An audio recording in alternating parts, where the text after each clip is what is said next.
Corona के नए variant के खतरे के बाद पीएम बोले, अंतर्राष्ट्रीय उड़ानें शुरू करने के फैसले की फिर से होगी समीक्षा। कोरोना के नए ओमिक्रॉन वेरिएंट के खतरे के बीच प्रधानमंत्री नरेंद्र मोदी ने शनिवार को अधिकारियों के साथ 2 घंटे तक समीक्षा बैठक की। इस बैठक में उन्होंने अंतर्राष्ट्रीय यात्रा प्रतिबंधों में दी जा रही छूट को फिर से समीक्षा करने के निर्देश दिए हैं। इसके अलावा उन्होंने नए वेरिएंट के प्रति चिंता जाहिर करते हुए बाहर से आने वाले यात्रियों की गहन निगरानी करने को कहा है। पीएम ने बैठक के दौरान कहा है कि जिन देशों में नए वेरिएंट का ज्यादा खतरा है, वहां से आने वाले यात्रियों पर ज्यादा ध्यान दिया जाए। जारी किया जा चुका है अलर्ट। दक्षिण अफ्रीका में पाए गए कोरोना के नए वेरिएंट के बीच कई देशों ने अपने अपने देश की हवाई उड़ानों को फिर से प्रतिबंधित कर दिया है।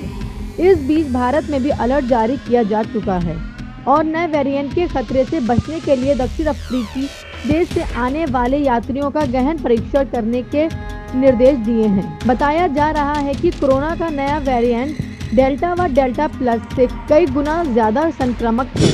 ना बुआ चाहिए ना बबुआ, उत्तर प्रदेश को तो सिर्फ बाबा चाहिए।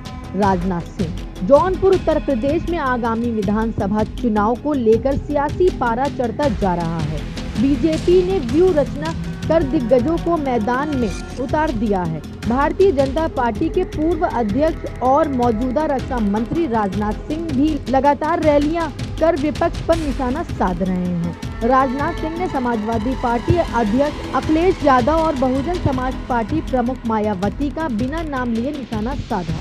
योगी जी जमकर बैटिंग करो।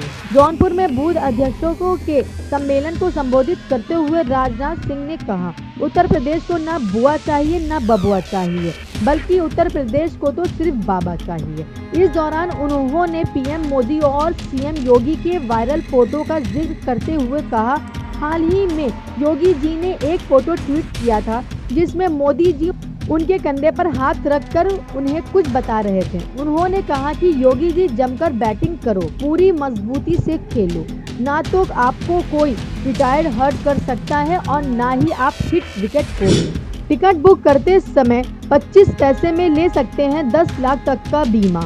पॉलिसी के बारे में यहाँ जाने सब कुछ। एक जगह से दूसरे स्थान पर जाने के लिए हम कई तरह के वाहनों का इस्तेमाल करते हैं, लेकिन जब हमें ज्यादा दूरी का सफर तय करना होता है तो फिर लोग भारतीय रेल में सफर करना ज्यादा बेहतर समझते हैं। रेल में सफर करने के अपने कई फायदे हैं। घर बैठे ऑनलाइन टिकट बुक करवाया जा सकता है, अपनी पसंद की सीट चुन सकते हैं, सफर के दौरान स्वादिष्ट खानपान का स्वाद ले सकते हैं, शौचालय की सुविधा होती है और सबसे खास बात यह है कि समय पर सफर तय हो जाता है।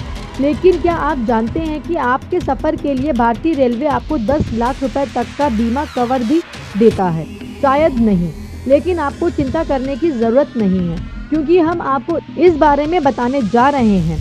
तो चलिए जानते हैं कि आखिर आप कैसे इस बीमा कवर को ले सकते हैं। दरअसल भारतीय railway catering and tourism corporation यानी RICTC रेल से यात्रा करने वाले लोगों को महज 35 पैसे के लगभग शून्य प्रीमियम पर 10 लाख रुपए तक का बीमा कवर प्रदान कर रहा है। ऐसे में ये यात्रियों के लिए सबसे सस्ता और सबसे अच्छा बीमा कवर हो सकता है। बड़ा ऐलान। कृषि मंत्री बोले, पराली जलाना अब अपराध नहीं, MSP पर समिति बनेगी। देश में अब पराली जलाना अपराध की श्रेणी में नहीं आएगा। यह घोषणा केंद्रीय कृषि मंत्री नरेंद्र सिंह तोमर ने शनिवार को की।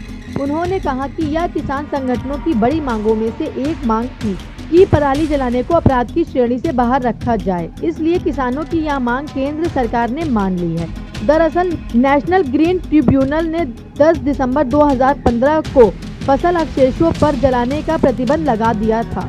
पराली जलाने पर कानूनी तौर पर कार्रवाई भी की जाती थी। पराली जलाते पकड़े जाने पर 2 एकड़ भूमि तक 2500 रुपए, 2 से 5 एकड़ भूमि तक 5000 रुपए और 5 एकड़ से ज्यादा भूमि पर 15,000 रुपए का जुर्माना लगाया जा सकता था।